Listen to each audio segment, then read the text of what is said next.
കൊല്ലത്ത് നടുറോഡിൽ ഗുണ്ടാത്തലവനെ വെട്ടിക്കൊന്ന കേസിൽ 4 പേർ പിടിയിൽ. കൊലപാതകത്തിൽ നേരിട്ട് പങ്കെടുത്ത 2 പേരും സഹായികളായ 2 പേരുമാണ് പിടിയിലായത്. പ്രതികൾ സഞ്ചരിച്ച വാഹനം കസ്റ്റഡിയിലെടുത്തെന്നും കൊല്ലം കമ്മീഷണർ ഹേമലത പറഞ്ഞു. ഇന്ന് രാവിലെയാണ് ജിം സന്തോഷ് വധക്കേസ് പ്രതിയായ അലുവ അതുലിനെ സംഘം കൊലപ്പെടുത്തിയത്.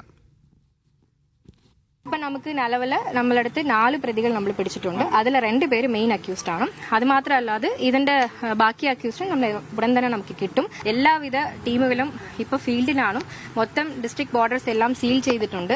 റേഞ്ച് ലെവൽ കോമ്പിംഗ് ആണ്. സോ ഓൾറെഡി എല്ലാ ബോർഡേഴ്സും സീൽഡ് ആണ്.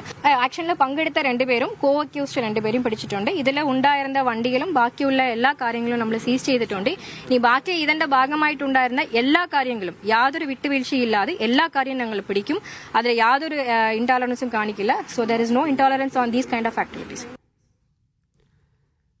വിവരങ്ങളുമായി ലിജോ റോളൻസ് ചേരുന്നുണ്ട്. ലിജോ, നടു റോഡിലിട്ടാണ് ഒരാളെ വെട്ടിക്കൊലപ്പെടുത്തിയത്. അതുകൊണ്ട് തന്നെ ഈ പ്രതികളെ എത്രയും വേഗം പിടികൂടുക എന്നത് പോലീസിന് അത്യാവശ്യമായിരുന്നു. ഇപ്പോൾ 4 പേർ പിടിയിലായി എന്ന് മനസ്സിലാക്കുന്നു.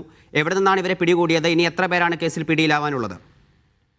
അലുവ അതുൽ കൊലക്കേസുമായി ബന്ധപ്പെട്ടുകൊണ്ട് 12 മണിക്കൂർ തികയും മുൻപ് തന്നെ 4 പ്രതികളെ പിടികൂടാൻ കഴിഞ്ഞു എന്നുള്ളതാണ് പോലീസിന്റെ ഒരു പ്രധാനപ്പെട്ട കാര്യമെന്ന് പറയുന്നത്. പോലീസിന് വലിയ രീതിയിലുള്ള ഒരു നാണക്കേടുണ്ടാക്കിയ ഒരു കേസായിരുന്നു. ഇത്തരത്തിൽ സ്റ്റേഷനിൽ വന്ന് മടങ്ങിയ പ്രതിക്ക് വെട്ടേറ്റ് മരിക്കുക എന്നുള്ള ഒരു സംഭവം. അതിന് പിന്നാലെ പല സംഘങ്ങളായി തിരിഞ്ഞുകൊണ്ട് കമ്മീഷന്റെ മേൽനോട്ടത്തിൽ തന്നെ ഇത്തരത്തിൽ പരിശോധനകൾ നടത്തുന്നുണ്ടായിരുന്നു.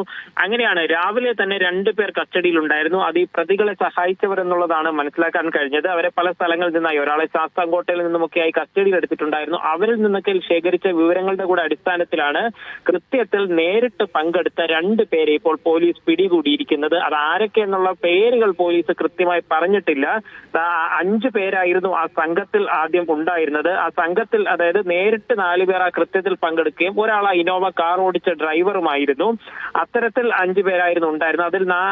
അതിലാണ് ഇപ്പോൾ 2 പേരെ പിടികൂടാനായിട്ട് പോലീസിന് കഴിഞ്ഞിരിക്കുന്നത്. ചവറ പോലീസ് സ്റ്റേഷൻ പരിധിയിൽ എവിടെയോ നിന്നുമാണ് പിടികൂടിയത് എന്നുള്ളതാണ് നമുക്ക് അനുമാനിക്കാൻ കഴിയുന്ന ഒരു കാര്യം. കാരണം പ്രതികളെ എത്തിച്ചത് ആ ചവറ പോലീസ് സ്റ്റേഷനിലേക്കായിരുന്നു. അത്തരത്തിലായതുകൊണ്ട് തന്നെയാണ് ഇനി കിട്ടാനുള്ള പ്രതികൾക്ക് വേണ്ടി ഊർജിതമായി പരിശോധന നടത്തുകയും ചെയ്യുന്നുണ്ട്. ശരി. കൊല്ലത്ത് നടു റോഡിൽ ഗുണ്ടാത്തലവനെ വെട്ടിക്കൊന്ന കേസിൽ 4 പേർ പിടിയിലായിരിക്കുകയാണ്. കൊലപാതകത്തിൽ നേരിട്ട് പങ്കെടുത്ത 2 പേരും സഹായികളായ 2 പേരുമാണ് പിടിയിലായത്. ലിജോ റോളൻസ് ആണ് വാർത്തയുടെ വിശദാംശങ്ങൾ നൽകിയത്.